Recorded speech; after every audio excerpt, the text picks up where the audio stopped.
folks? Happy Saturday morning rant on this rainy day in Harlem. What do I want to talk about today?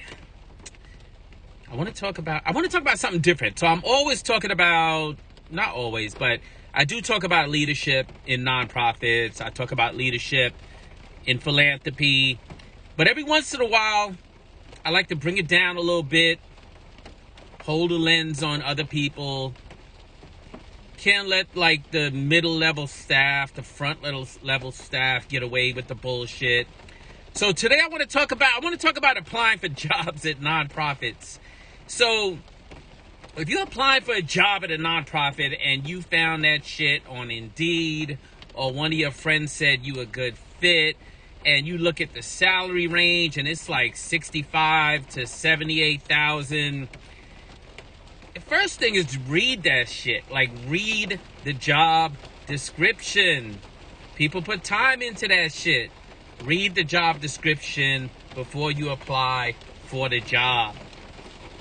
That's first of all.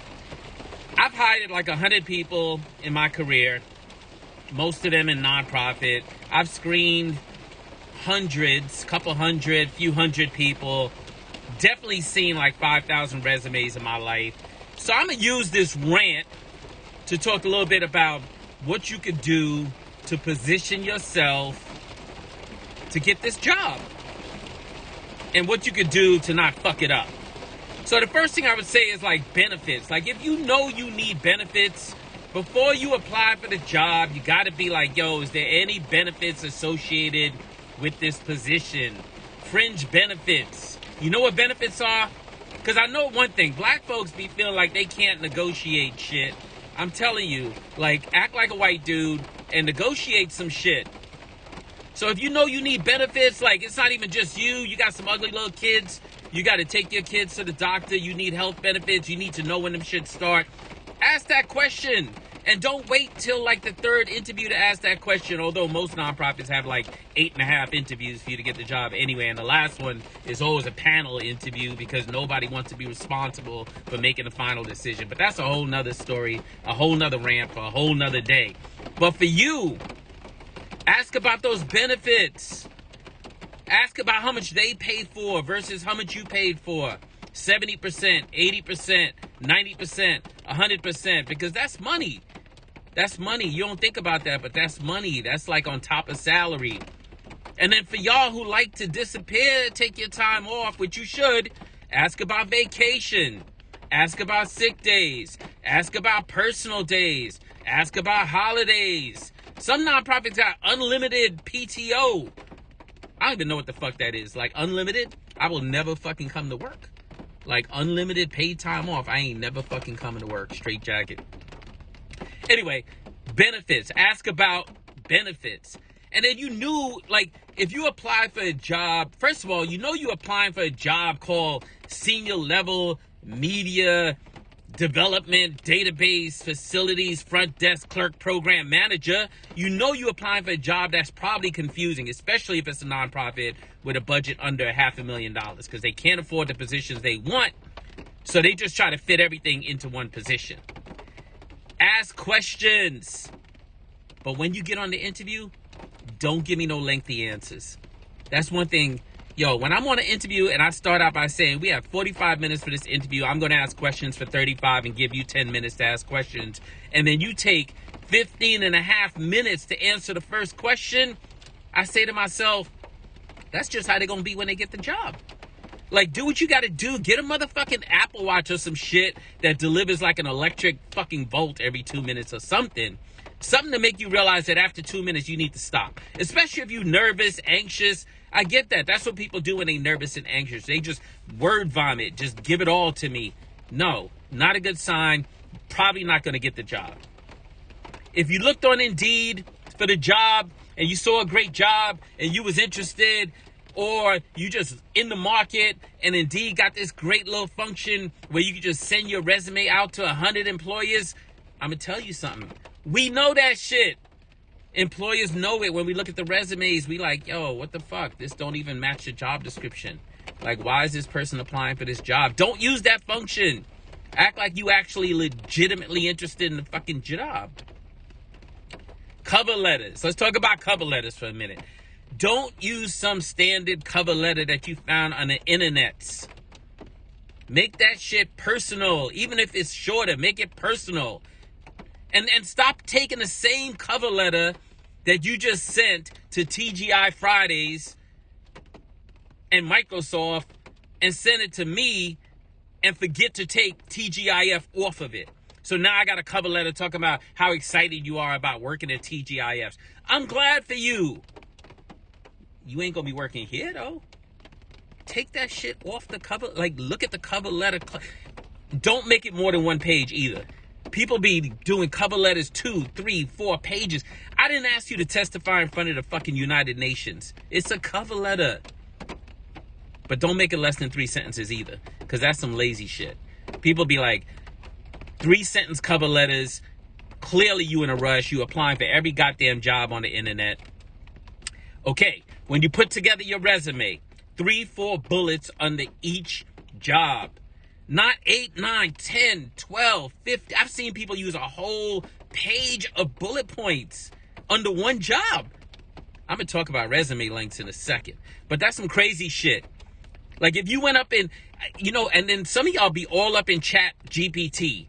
I saw a job description. It was like responsible for the meticulous orchestration and seamless facilitation of administrative endeavors, catering to the multifarious needs, whims, and caprices of a quintet of esteemed nonprofit executives, thereby ensuring the harmonious synchronization of their professional aspirations and operational exigencies, and thereby contributing indispensably to the cultivation of an environment conducive to the cultivation of philanthropic endeavors and the propagation of societal betterment. What the fuck are you talking about? Did you support 5 executives? You was an admin? Just say that. Just say that. Check the spelling on your resume. Spell check. Shit was invented. See? In 1989. Spell check. Just use that shit. Use spell check. It's so easy. If you spell shit wrong on your resume or on your cover letter, you know what my assumption is? You're going to be spelling some shit wrong when you work here. You're going to get screened out. If you're going to use a generic template, personalize that shit. Personalize it. And if you don't feel good about it, ask your moms to take a look. Ask somebody to take a look. Stop sending in generic shit. The shit is so obvious these days. Everybody knows about AI. Everybody's expecting some generic shit. And stop including irrelevant and outdated shit too. Like I actually don't give a fuck what you did in preschool. Like I don't care how well you did in the Girl Scouts, how many awards you got when you was in the Girl Scouts.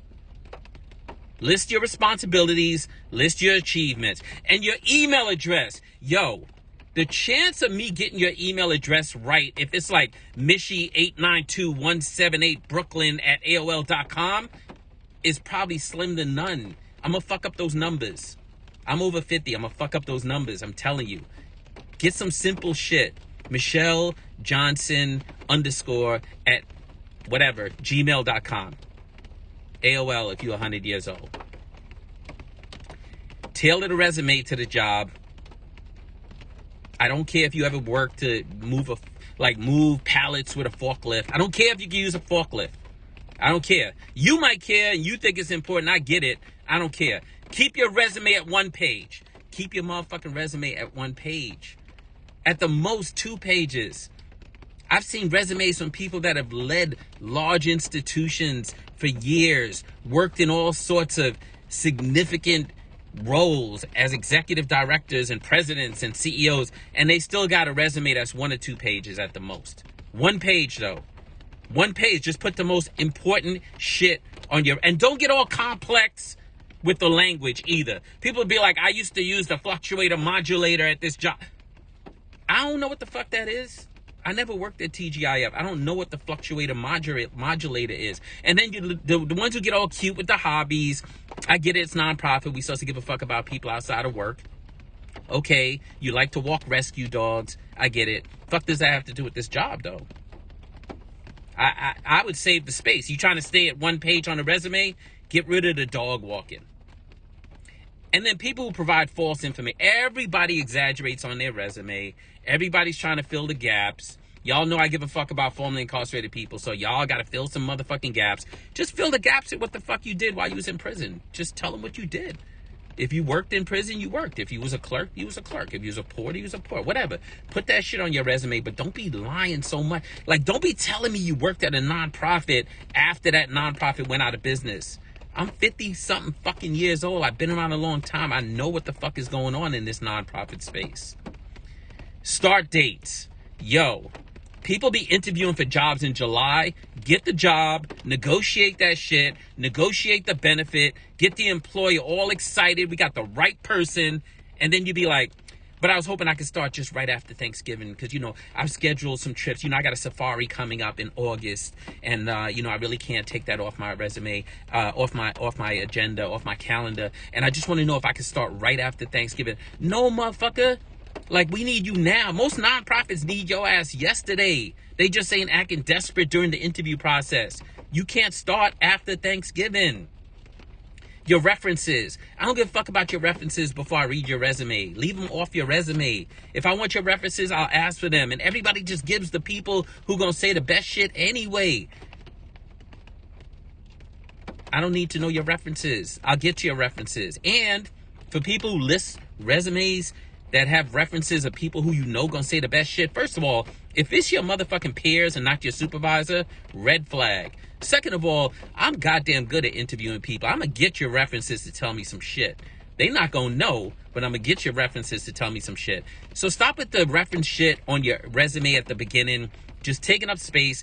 Get that shit down to one page. Take your references off. Nobody really gives a fuck. It's like checking a box. Most people ain't even good at asking questions and references to get the right answer. Zoom. Everything is on Zoom these days. People ain't meeting in person. People done gave up that shit. Nobody don't want diseases. Nobody don't want COVID. Most interviews happen via Zoom. Take your motherfucking laptop. Put some books up under that shit so that you look like you on CNN. That's just the way to do it. Like, so you looking at me right on. So I feel like I'm having a conversation with you. So I can sort of experience your energy, your aura, and who you are. Don't be looking down at me like I'm a cock of fucking roach on your countertop that you about to smash. Like, just elevate that shit. And if you got a phone, prop that shit up somewhere.